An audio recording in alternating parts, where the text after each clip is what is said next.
Maybe we should have a better stream now. I've got good internet. What's going on, Don? So, that's at least what I'm hoping. Been having some internet issues and working to get it fixed, but this is a different internet connection, so it should be stronger. So shouldn't have any connectivity issues, but I think it's a little bit later in the States. So that'd be interesting to see who we get on. But it's my office, my own mobile office. I'm gonna do some of the trending stuff that we're seeing right now. There was a few different things that I wanted to talk about. I mean, part of if you've been watching some of my streams, one of the things that I mention or I talk about is kind of the fluctuations with the weekly market. So typically like the Thursday, Friday time period is when you see the market cap kind of start to take off a little bit and a lot more trading, volume in trading, and then it starts to settle down in Sunday, and then Monday, Tuesday really kind of levels off. And some of the trends that you'll see is you'll start to see either, or at least kind of past summer, we saw Bitcoin really spiking during that time. So a lot of people were kind of coming into Bitcoin and kind of getting into the alt currency market during the weekends. And if you've been following my Instagram, I posted a shot that basically was showing the peak in trading that we had seen was January 4th. It was the all-time high in terms of volume of trading, which is about 72 billion in a 24-hour period. So that happened on a it's a Thursday morning in the U.S. and like a Friday right in the middle of the night, kind of in a South Korean, Hong Kong time frame. And so that's an interesting dynamic, because that's the peak of the volume of trading that we've ever seen. And now, you know, we saw the market cap come up to about 840 billion, I think was kind of the peak, and now we're seeing about 841 billion. So the market cap has come down quite a bit. So let's take a look at that. So here in the last 7 days, you know, just January 2nd, we were seeing the market cap at about 617 billion, and we just saw it just really just take off, you know. And this is that volume of trading, so you can see kind of the peak right here. So that peak was about 72 billion in that kind of that January 4th time frame. So that's the largest amount of trading that we've ever seen in a 24-hour period. And right after that, we saw a real kind of ramp up in you know, total market capitalization as the volumes kind of diminished. And now we're kind of in this lull period, and you saw prices just really tank. And part of that's a little bit of a market correction from, you know, what we had seen right here. There's a lot of speculation. We're reaching some all-time highs. It's really starting to climb, and so forth. But the volumes weren't really supporting that. And so then you saw quite a bit of a pullback here in this time frame. A lot of people, you know, potentially looking at the market and kind of in this Monday time frame starting to short the coin. So that's kind of at least where I was kind of seeing you know, market activity. And I think those are kind of interesting things to kind of, you know, note and document, because they can kind of give you some indicators as to, you know, how the market's going to perform in the future as you're kind of getting into trading cryptocurrency. I'll check in the chat a little bit. Would it be wise to skip the BitConnect X ICO if I live in the USA? I don't want to put money in and then get told the USA and Canada are screwed. Yeah, those are some important questions. I'm not really, you know, I think there's going to be more information that's going to come out like on that entire process. So, you know, it just happened. So I think one of the things I'll say is you just need to kind of give it some time. Just, you know, I think a lot of people are kind of jumping to conclusions and rushing in things. I think the one thing I would just, you know, keep in mind is that, you know, BitConnect has a lot of capital to put behind a project like this, and considering, you know, some of the different ICOs from last year that did really well, I think that the BitConnect X ICO has a lot of potential to do really well. I think someone had mentioned that they were thinking of Electronium was the largest ICO of 2017. I'm not really sure how to really pull, you know, figures on that or whatnot, but that sounds about right. I mean, I know Electronium did really well. see if we can kind of pull that up a little bit. But you know, it's very possible that this could be looked at as one of the biggest ICOs that we'll have in 2018. Let's look at Electroneum.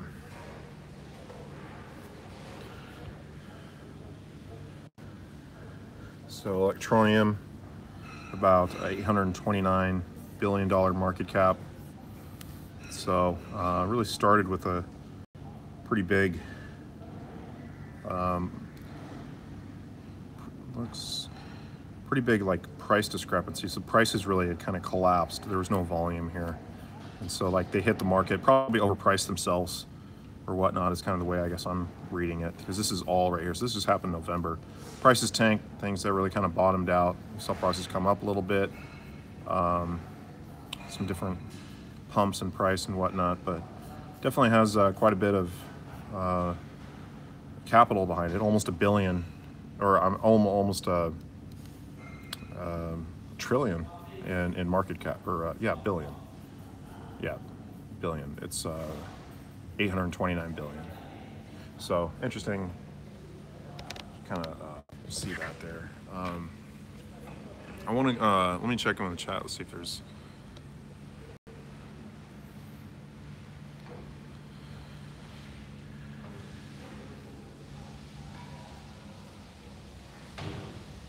What's going on, Steve?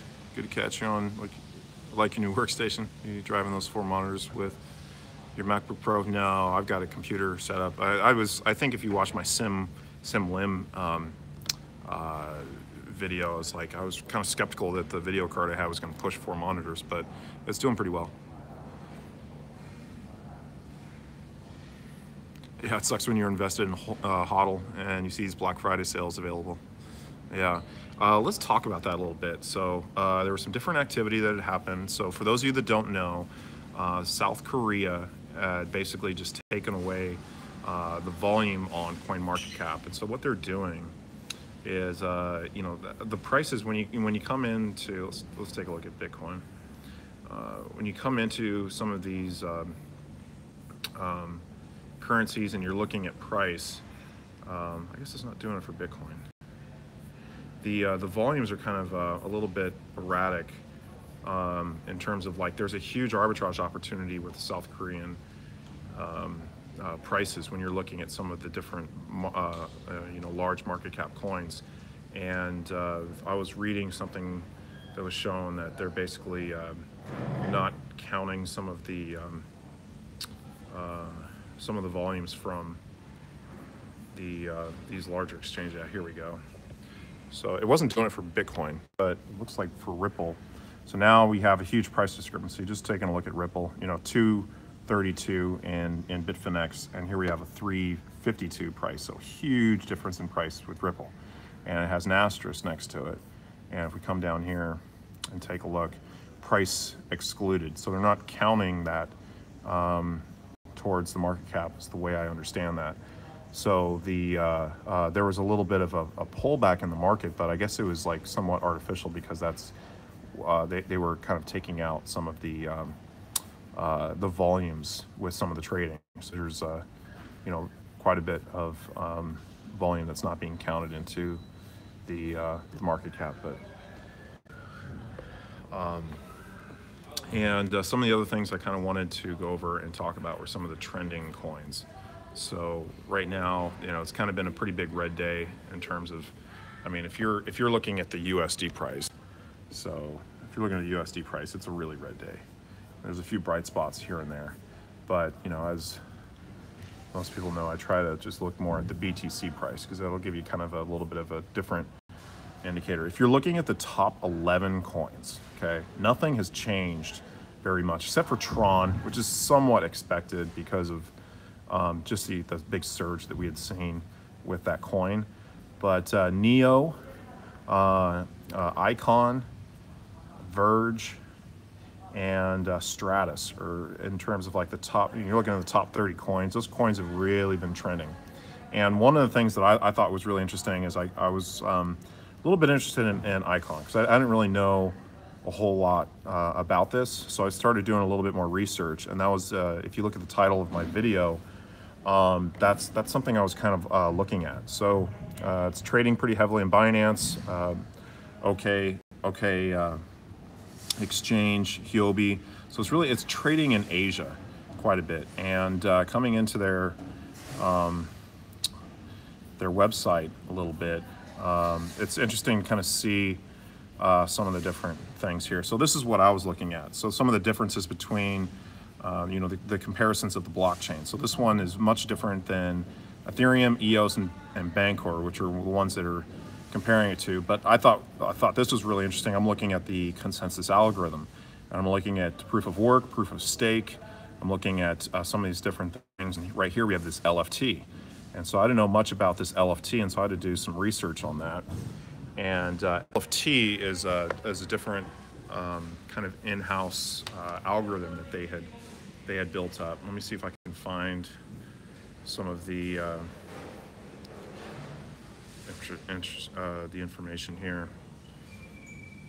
And when I was kind of looking through some of the technology here, I thought it was interesting.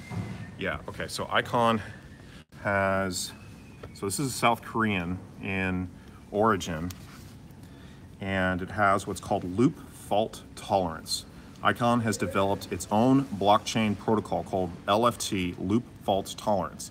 This is an enhanced BFT-based algorithm that promotes faster consensus and ensures the finality of the consensus without the possibility of forks within the network.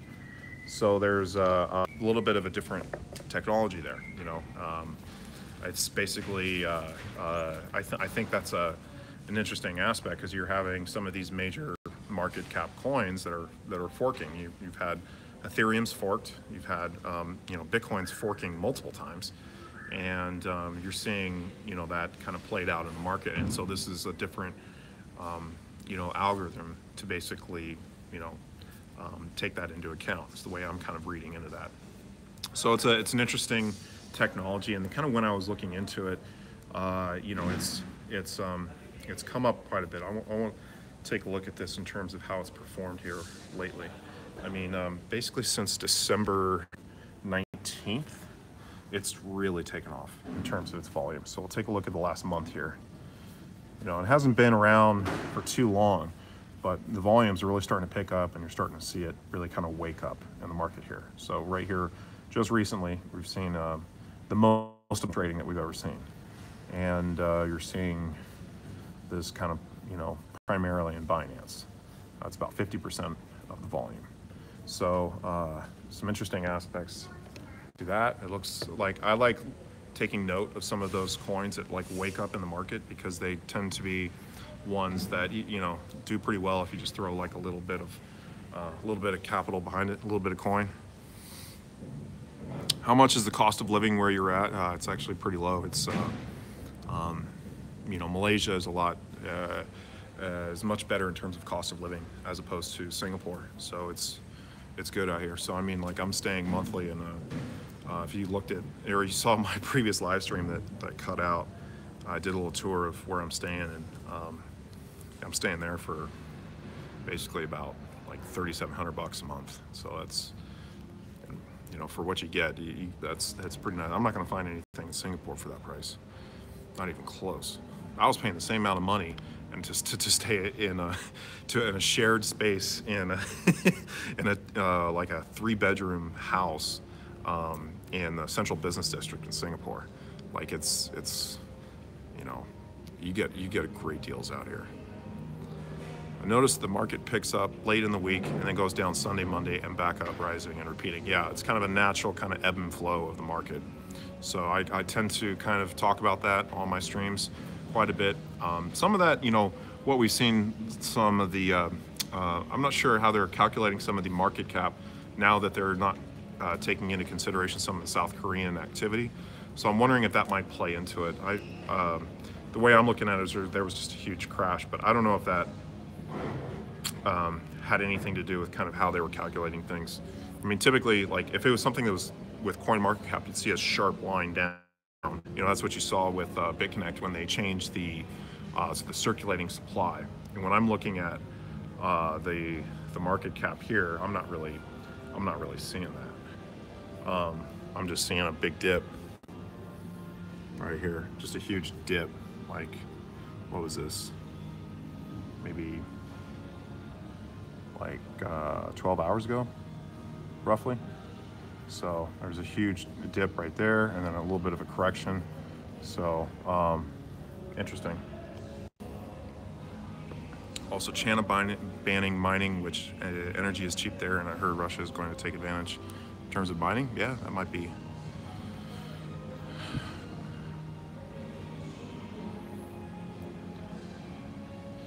Would love to know your thoughts on Devore. I've been talking to some people that they're really interested in that. You know, I don't know enough about it. I was talking with Craig about it a little bit earlier. So I'm gonna take a look into it.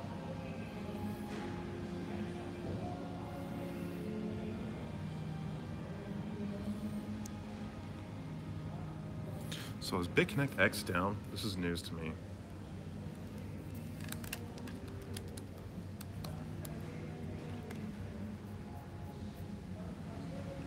Oh, I didn't know that. Okay. So that's interesting.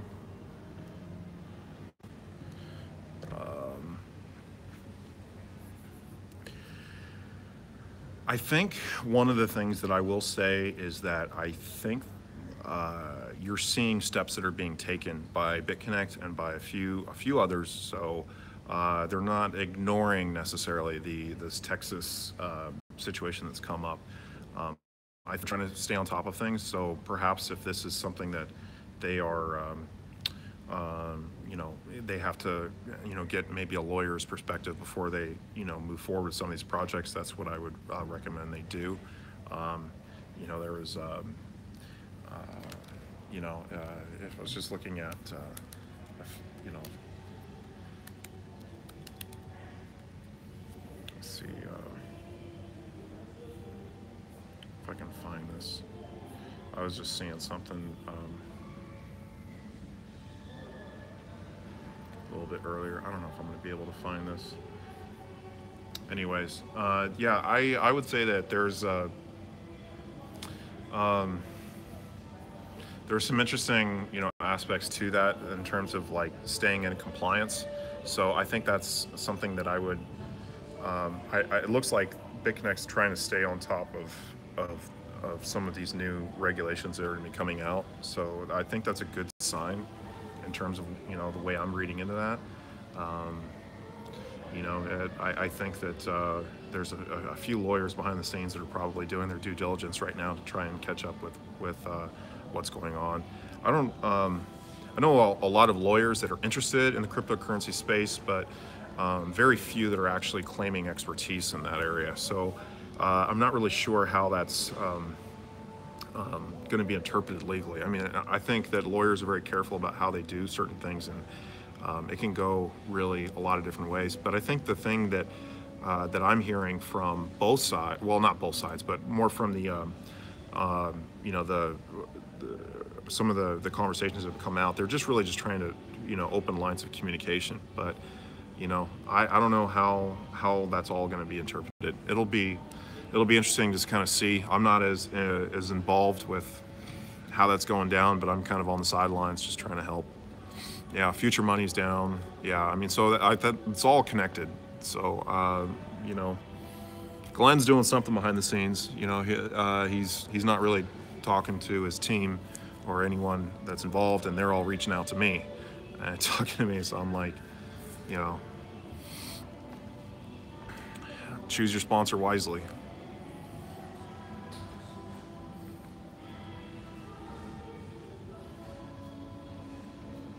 You think they might create an American version of BitConnect that complies with our regulations? Yeah, I mean, potentially that might be a solution. You know,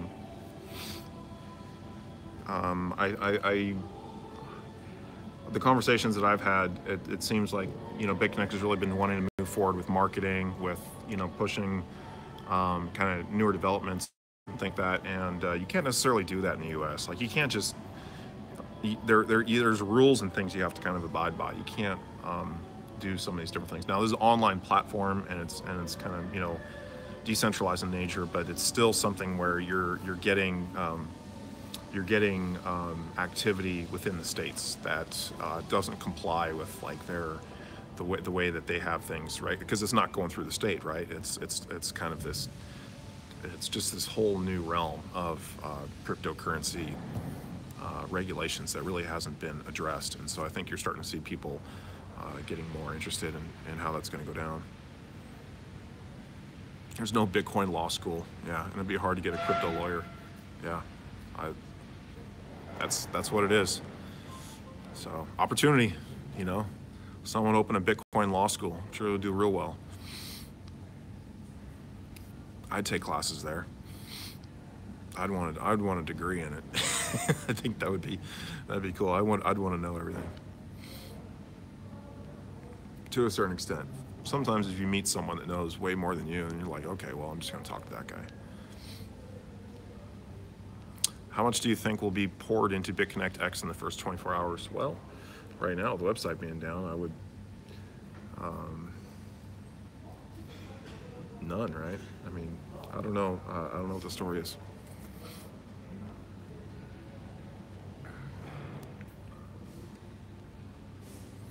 Prediction on when market cap breaks 1 trillion. Good question. Let's take a look. Probably by the end of January, the way it's kind of trending. So we saw a huge ramp up. And so like if you're extrapolating some of the data here, you know, just if you're just looking at just kind of the natural curve of kind of like you're seeing this huge ramp up, and this was that weekend prior.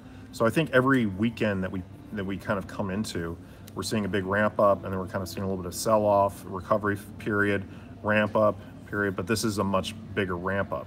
You know, here we were getting up to about 650 billion in terms of trading, and you know, now this number has almost moved up to 850, so it's just going up substantially. Taking a look at the last 3 months, you know, the market cap has doubled since basically right about December. You know, we were seeing this number, I mean, just explosive growth, right? 336 billion in terms of market cap. You know, I mean, this number, if you're looking at an 830, like, let's just call it 800 valuation. I mean, not too long ago we were at 200, right at about November 13th. So this, to me, seems very, very similar to the 2013 ramp up that we had seen. So for those of you that maybe weren't following the crypto markets back then, what we were seeing was this huge ramp up with volumes, prices, and that sort of thing that came into November, December of 2013, and that's when it really piqued my interest once it hit $1,000. And so I got in there and started trading, started learning as much as I could, and you started to see kind of like you started to see it come down a little bit. Let me see if I can. Let's bring that up. So that was you know, roughly, what was that? Roughly 4 years ago.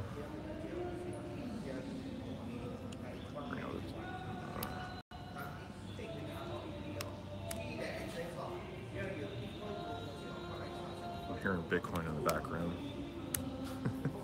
my ears always perk up when I hear Bitcoin. There's a few people here that are into Bitcoin. The Chinese, that's how they've been using that as a store of value. I'm not bringing up the historical charts here. I apologize, guys.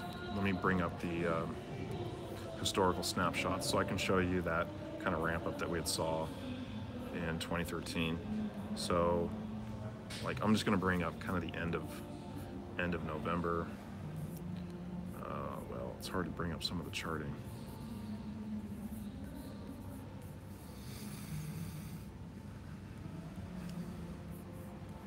Bear with me one sec.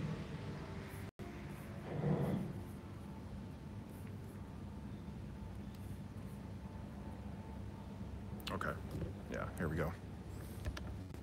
Okay, so this is kind of the ramp up that we had seen in 2013. So like right here, you know, the market cap, gosh, look at that. It's like $1 billion. You know, this is back when Bitcoin was nothing.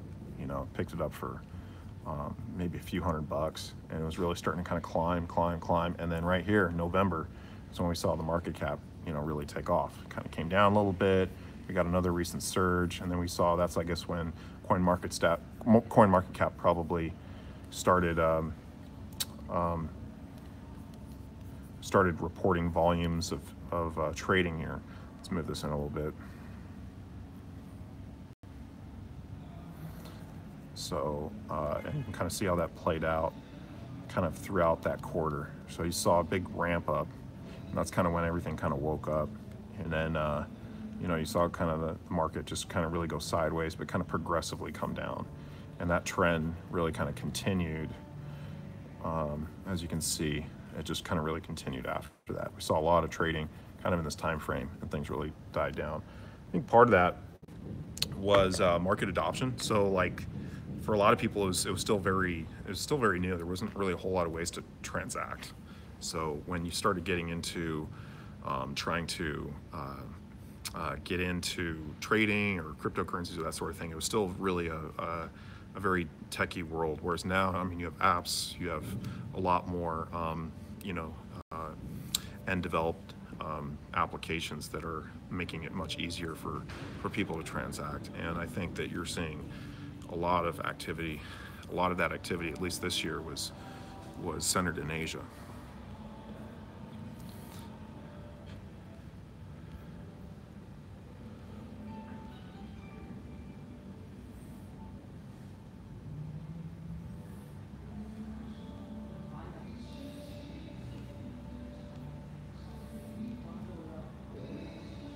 Clover, you are making me rich.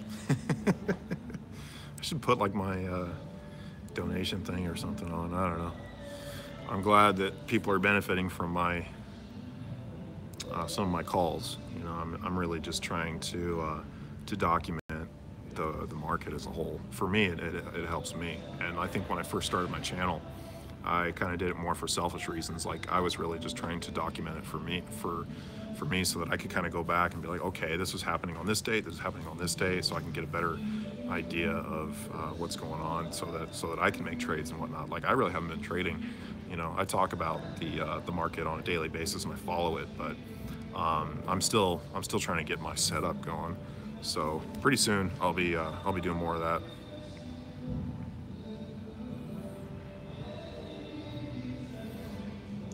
Clover, what is your big office for? So I'm going to be looking to do more networking, bringing people in, hosting people.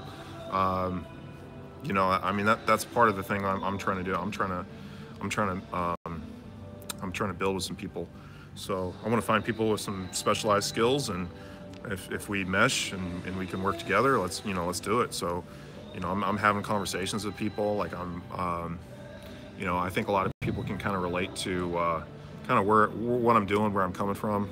And so, I like that, unfortunately with like platforms like BitConnect, you've got, some promoters that really kind of went, heavy on the marketing and doing some different things, but then, weren't really ready to address some of the, the formalities behind some of that needed to be addressed. So I'm gonna pack up here. I gotta show you guys a little bit of the upstairs here. It's pretty amazing. So I'm gonna just talk with you guys on the stream. I think I got my computer, what I wanted to at least get across and what I'm kind of showing you guys in terms of the market.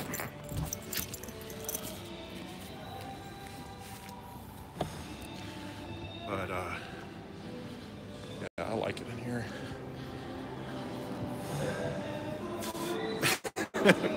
Yeah, Clover, you the man with the worst internet connection. I've got the office internet connection, so they gave me a little bit better one. So the stream seems to be a lot more solid. But see a little bit in here.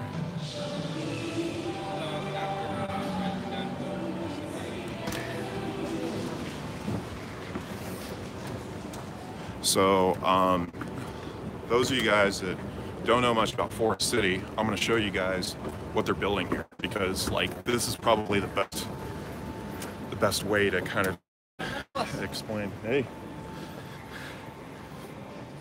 so this is the model city that they've got.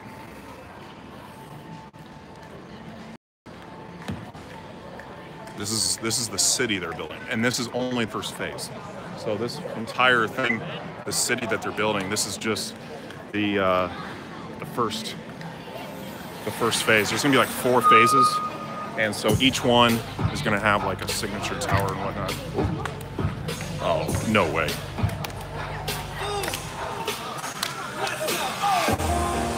See what happens when you stay on my train?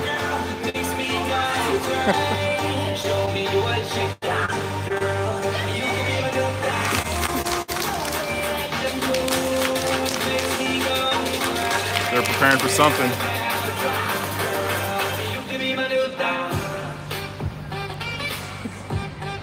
Yeah, this is great.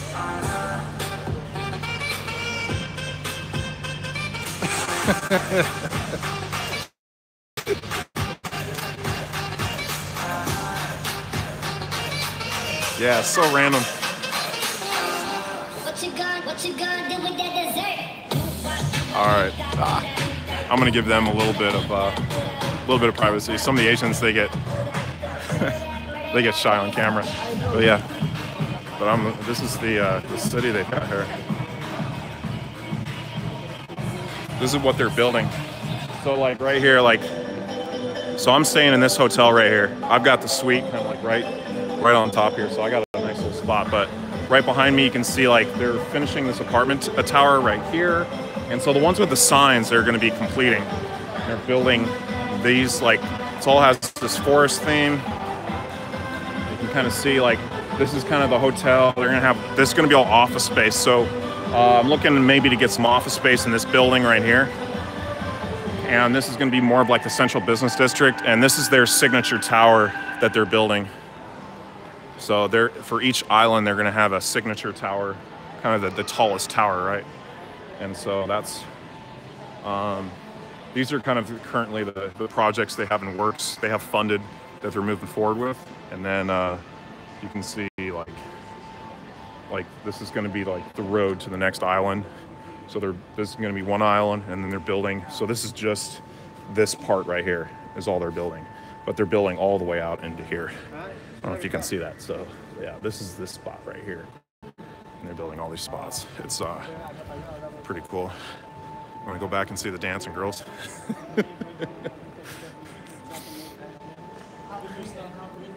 Yeah, they're building like a golf course.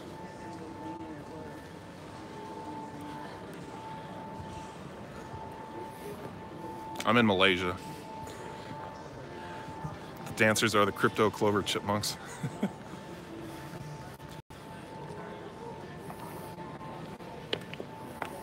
Yeah, very ambitious project. A lot of money behind this project.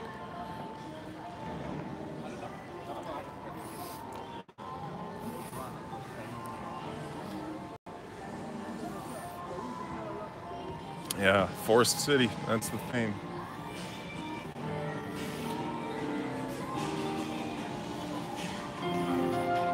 Yeah, it's its own city. It's gonna be basically like, I mean, I think this part's gonna be, I heard a 700,000 number, like that it was going to be able to, it was going to be home to like 700,000 people. So you can see it like right here. This is kind of their 3D map that they've got. That's Singapore, and this is right here. So the border crossing, that's like the second access right here. So you just come right out of the project and then just cross over the border and you're in Singapore. But Singapore is like, going to be pretty amazing. But this is going to be the main entrance.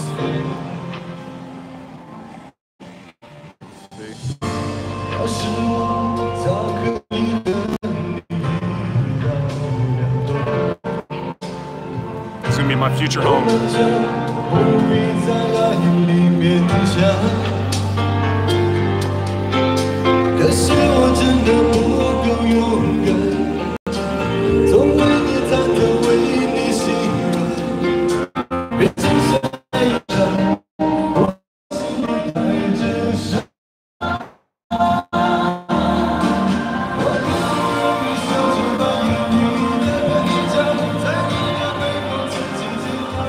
So this is the first project. Once they finish the first project. They're going to move on to the second project, and then this will be basically be like the model city for the second project.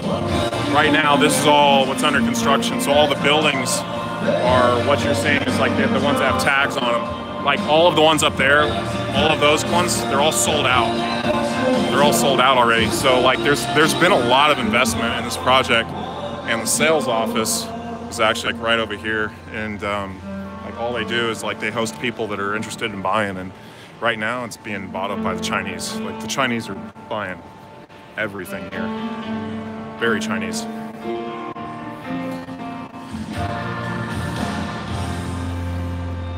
Johar Baru. Well, I think it's like technically considered Johar Baru. It's like the district here, but like I think it's like Yilang or something is the name of the city. It's referred to as Forest City here. It's like its own city. I love Asian women. Me too. How much for an apartment? Right now, I'm staying in a pretty like a suite in the hotel for basically about $3,600 a month. That's really good. You want to buy one? I don't know.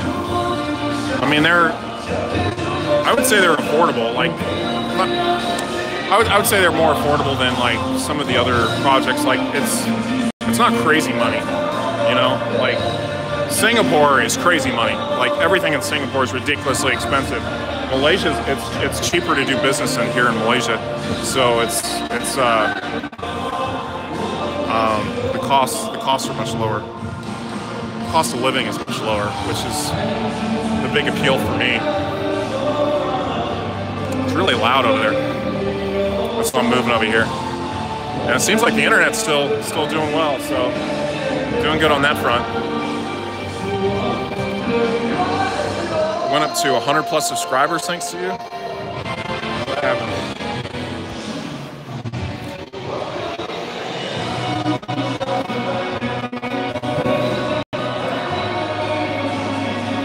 BitConnect X site back up, but no new info on the page. Okay. What's the temp? It's kind of hot here. It's like, I mean, we're inside. It's still kind of hot in here. I'd say it's like a little less than 80. Everything over here is hot. Yeah, they are. It's really loud. Like loud in here. So probably not as loud on the live stream. Yeah, I don't understand that. People are selling their Binance account for BTC. It's crazy. I'm trying to sell mine. That's because they shut registrations down, signups down. So that's I don't really get that.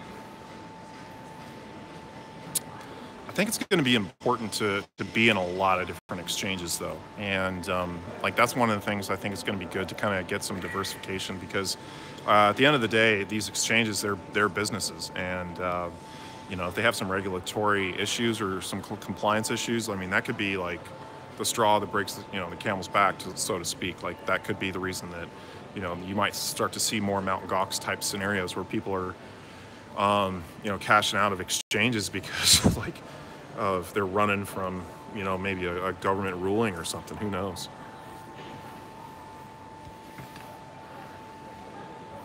All right, so volume's down. Yeah, but like everyone here, like they're doing deals. Like they're buying real estate, they're signing paperwork. All these people, like this right here was built to sell property, to sell Forest City property. I think I'll take a refreshment.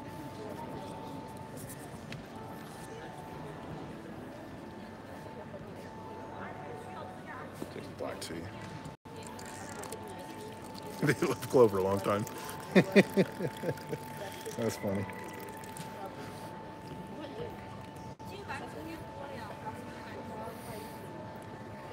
Yeah, FOMOing on the real estate here.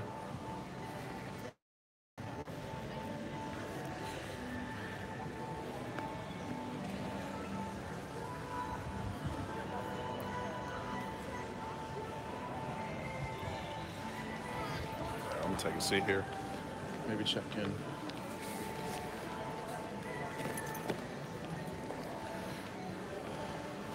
So I've got a good internet connection at the bar. They're just not open, and unfortunately, like the timing's a little bit bad. So like I can go up there into the bar like late at night, which is early morning in America. So maybe that's a good time for me to get on a live stream. But like they don't open until like 2 o'clock, and by the time 2 o'clock rolls around, it's too late in the U.S. to really do a live stream because everyone's asleep. So, you know, so I apologize for those of you in the U.S. I don't know how many of it'd be interesting to see some demographics on my stream as to how many people are in the U.S. Should be asleep. Yeah, it looks like there's probably a lot of people are. You know, it's pretty late for people in America.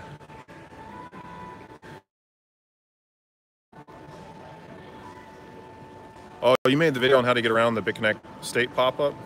Is that the, I don't know if that was the video I did on my live stream, where I was showing that. That was cool.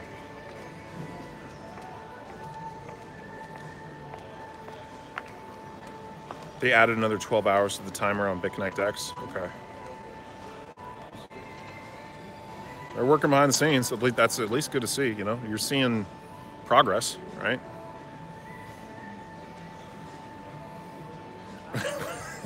Will we get another U.S. promoter since Glenn is gone?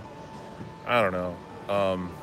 It's unfortunate that Glenn has decided to respond the way he has, but he's essentially taken the advice of his lawyers. It's 4 a.m. in the U.S. Okay. Dawn Crypto, what time zone is that? Everyone that's there, phone blowing. Glenn needs to be tarred and feathered. He's got 95% of the U.S. market underneath him. So, you know, if you're in the U.S. and you're in BitConnect, most likely you're under his tree. You know, I think part of that is, you know, you had some of the early adopters in BitConnect were Craig Grant and Trevon James. They were, you know, two of the main guys early, you know, kind of in April when they first started promoting. And they had audiences at that time. So, she's filming me. I thought that was funny. You guys caught that on camera. Where am I? This is Forest City. The kind of the gallery for selling their properties and whatnot. It's the only place I could get a good working internet connection. So I'm supposed to be back. I need to get back over to the hotel here. So I'll probably leave here in maybe another 5 or 10 minutes. Like I was supposed to be over there to get with him about the internet. I'm trying to get the internet working, guys.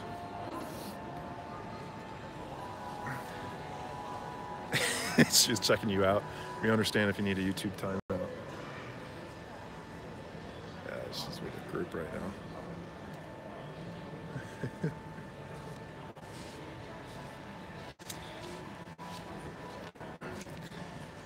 Glenn is out really? He's listed as a shareholder in the new corporation. Yeah, so he's, you know, he's on the paperwork, and he's the U.S. representative. So, you know, the conversations that I've had and what most lawyers are going to advise, like most lawyers are going to tell you what you don't want to hear necessarily. So, lawyers are more about like, you know, hiding as much information as you can because that information can be used against you. So you've seen Glenn has taken down all his YouTube videos. He's taken out future money for him so that, you know, people can't use that against him in the court of law. You know, I don't know. I mean, some of that stuff has been spread on other YouTube videos. There's other people do that with my videos, upload my videos and put them out there on the internet. You know, and some of them are even claiming to be me. And they're using that to kind of develop a following or whatnot. Like I think I'm seeing that more from like foreign cultures in India. Some of the stuff that there's just that's part of it. I don't know. It's a little bit strange for me. I mean, Trevon has got like dozens of people like copying what he's doing and trying to pose as him and trying to scam other people.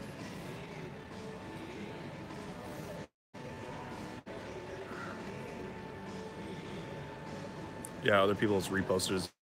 So, like, for me, from a, going to be part of my deal. Like, you know, a lawyer's just going to have to accept that I'm, you know, I'm going to be open and free with my thoughts and what I'm doing. CryptoClover's the Today Show. The Crypto Today Show. Can you talk about BitConnect leaving Utah? I don't know if it's leaving Utah. Like, I would imagine, like, the whole state thing is like, if it starts in, like, it could domino to other states, because they'll essentially just copy the order and just put that in, and you'll see that just kind of cascade through the different states. Doesn't mean it's going to happen on all of them. Looks like Nevada is going to keep a very pro cryptocurrency stance as well. But yeah, I watched a Trevon video where he mentioned me. Oh, okay. Yeah, I talked to him this morning. I talked to Trevon and Craig this morning, because they're not getting any info from Glenn. They're asking me what's going on. I'm like, I don't know. Where is Sublimity? It's a state option. Sublimity's in your mind. Man, that's, you know, I don't know.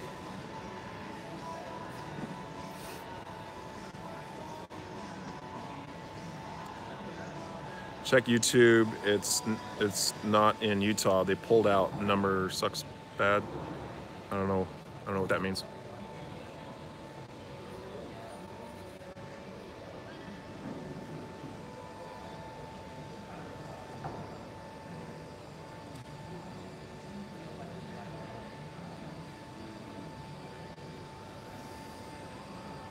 How did BitConnect choose promoters? They got it right with you, but with others, I can't help but wonder.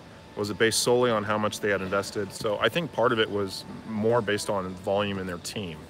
And that's kind of what I was seeing. But, like, for instance, like the meeting that we had in August, there were people that were invited to that meeting when they were actually posting videos online, because, like, I was looking for everything that people were posting online, and there were people that had maybe like 5,000 bucks in the system, and like a couple in their downline, and they were getting invited to the meeting. So I don't really understand the logic behind it. You know, the people that did come out to the meeting, it was kind of a small group. So there was, like, you know, maybe only about, like, I want to say like 30 people, 20 to 30 people in that initial first meeting, and it's kind of grown over time. Like, there's been more and more that have kind of come to the meetings. And this last one that was in Dubai, there's probably about 50, 60 people at it, and there's going to be some more representatives. So, like, they're kind of moving forward with that structure. It might change. I've been a little bit, the whole nationalism thing seems a little bit, counter to a lot of principles that, people in the cryptocurrency community are, like, they're kind of, it's more like about freedom and liberty.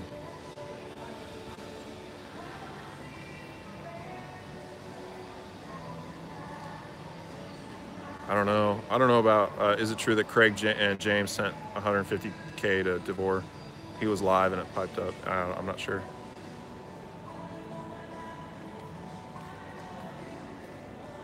Yeah, someone told me Hola VPN is basically malware. I don't really understand that.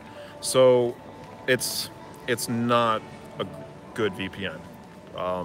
And it does, it probably does some things in the background it's not supposed to. So I would kind of tend to agree with that. Like, I think private VPN is the one that I recommend. It's kind of like a green, like, bot looking thing. And it's like $40, I think, for a year. I used it for a little while, and now I've just kind of been lazy. So I just, I use the Hola one, when I need to. But I'm going to get much more, much more situated now that I've kind of, looks like I'm kind of settling here. I want to be kind of like, I could be like the first YouTube multimedia star of Forest City. What do you think?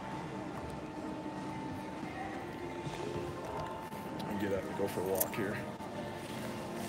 Music pipe down.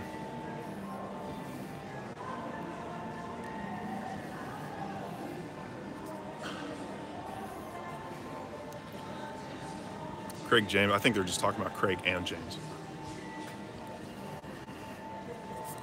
Forest Clover.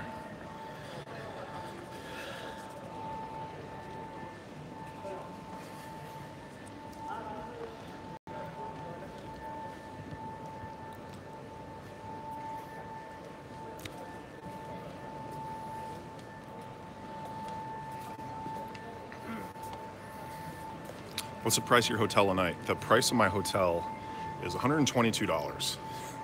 And if you saw in my previous video what $122 a night gets you, that's pretty awesome. Any good clubs there? That's probably one of the things I would kind of complain about Singapore. There are some nice ones. Like there's some really nice like rooftop bars and lounges and whatnot, but those are all in Singapore. Like Johor Bahru is a much poorer area. I went out downtown Johor Bahru, and like there's a little bit of nightlife out there, but it's it's different. Like it's very Muslim, as you can see. Like all the women like wear veils, so it's not like alcohol is like really expensive. So like the bar scene, it's not like LA. Like, but for some things, like that's a good thing. I'll see how well this internet connection works, but I'm gonna walk through this area just so you guys can kind of see it a little bit.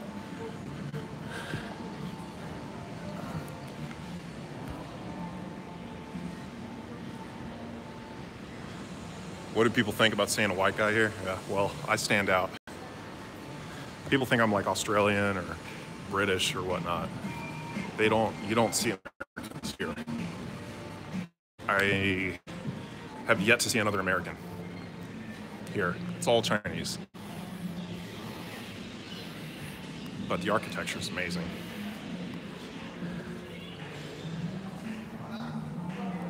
And they have all these like apartments and whatnot.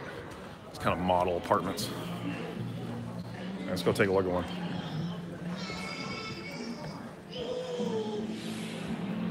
So if you want to live here, this is what these apartments would be like. Just have them all like set up.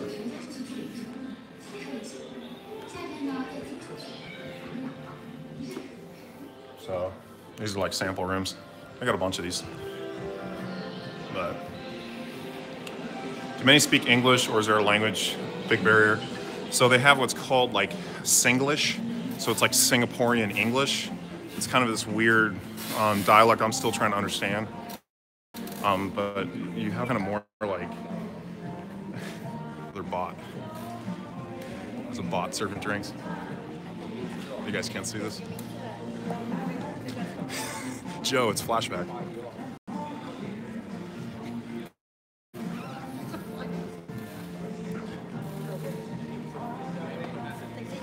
Either I'm really tall or they're very short. Yeah, I'm a giant out here.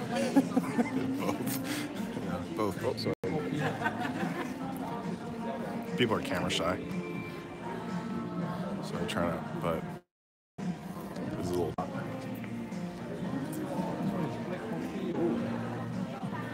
Oh.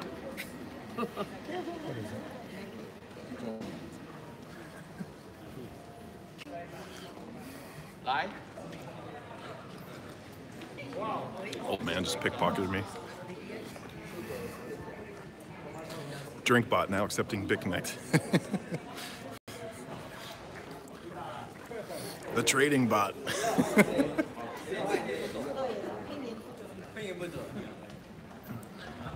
Yeah, I am a giant.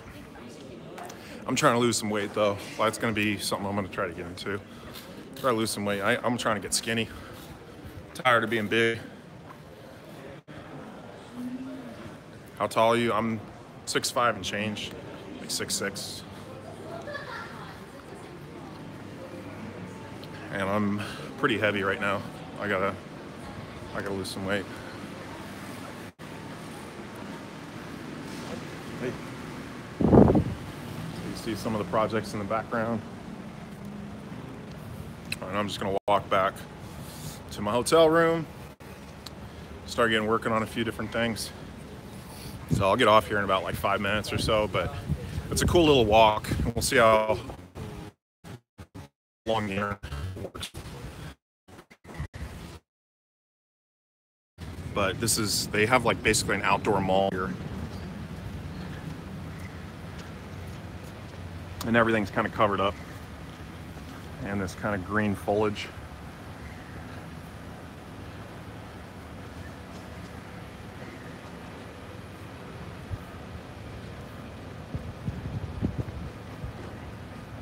What country would you suggest for a crypto trader to settle in?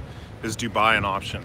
I think that's going to be a really important thing, and I think that's one of the big reasons why I'm here in Malaysia and Singapore, and also kind of looking to work out of Indonesia and Vietnam, because I think what you're seeing is the US is going to be clamping down on some different things, and they're going to be treating it a certain way, and I think they may end up leading the way when it comes to kind of legalities and whatnot. So I think that checking into kind of how these are going to be interpreted in different countries is going to be important. Dubai, I think, is an option. I think they're trying to lead the way when it comes to some of that, but you know, I think getting out of like first world countries is probably going to be one of your best strategies. Move to Sublimity.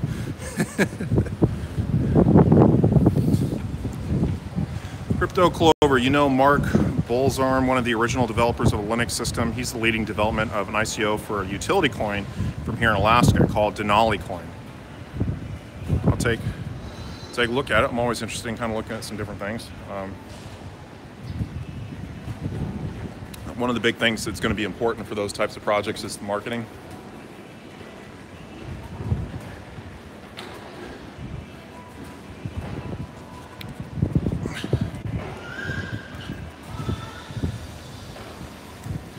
Dubai is an option, but the region is facing political issues. Yeah, I mean, Dubai's kind of sketchy. Like, it's an Arab country.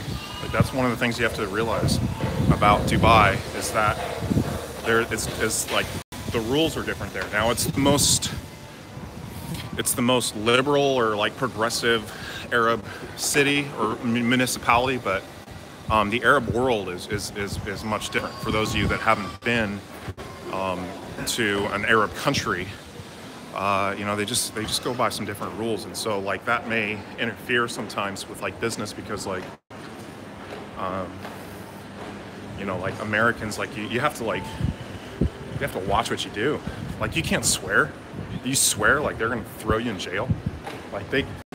Their rules are really different. There's the whole story that a lot of people keep bringing up where the guy, you know, got drunk at a bar and kind of lost his balance and touched a guy on the hip.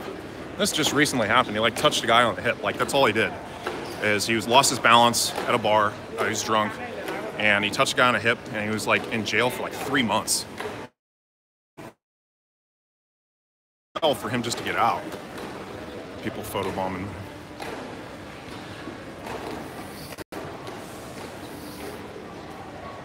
But they got another nice little cafe, kind of right over here. I go to quite a bit, but they don't really have internet, so I will be there soon.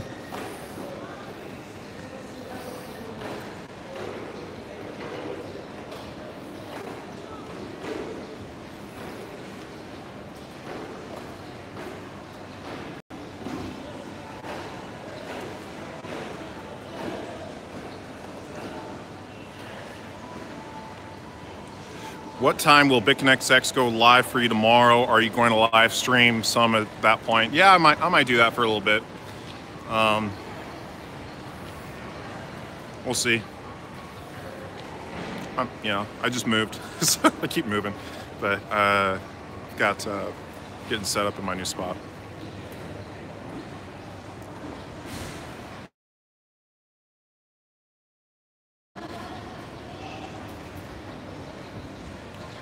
Binance registration is open? Okay.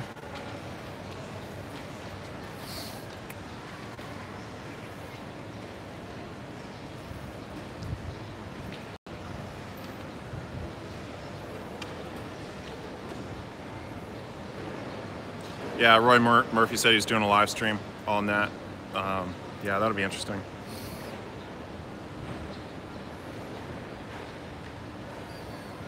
Yeah, people jumping into Dvorcoin, which is unsettling. Glenn's team is all over the place. Yeah.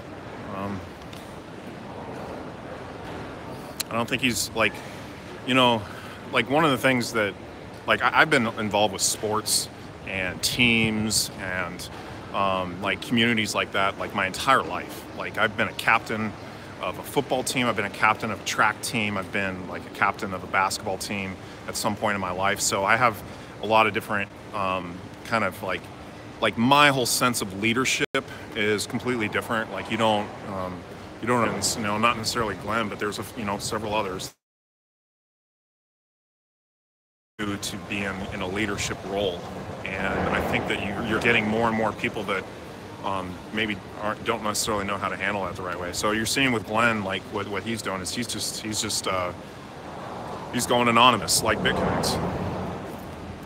So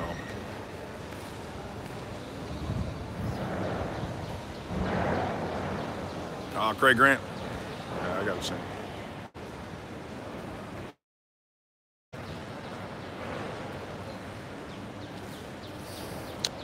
I gave Craig the wrench. I gave Mike the wrench too. Mike, you got the wrench.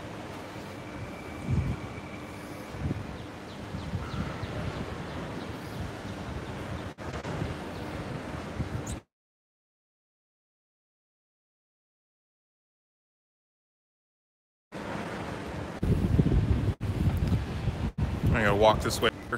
Okay. Sorry about the bad connection, guys.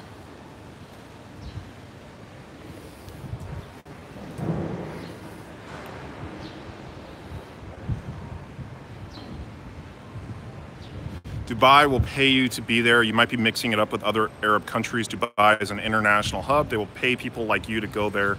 You will be amazed at what they're offering for good IQ. I'm not as aware of that. I mean, if they're doing projects like that, like that's interesting. If they're trying to like attract talent to the city, like you don't really see that like in America, right? That might be an incentive to maybe do business in Dubai. I know that's like one of the things they're trying to do is they're trying to attract business.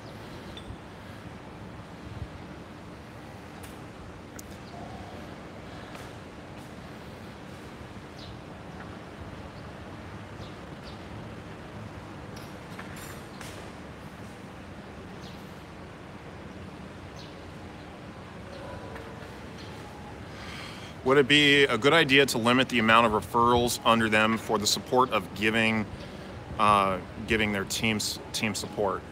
Limiting is kind of one thing because you want to reward the people that are bringing in volume into like what it is you're doing and the marketing aspect. But kind of like right now, at least with BitConnect, it's very top heavy for sure. And that's kind of like unfortunately the structure that they have right now that they're using as their marketing. However, it's much cheaper than doing advertising or doing some of these other things. And I think it's also building it in a different way. Like they're getting a lot of I'm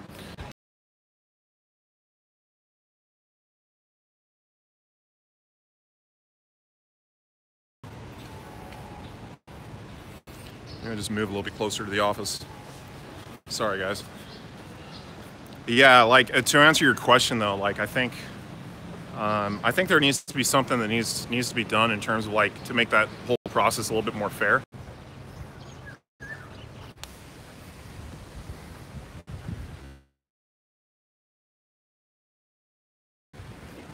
Hope the internet. Okay, all right. Here, be a little bit better. All right. Worst connection ever.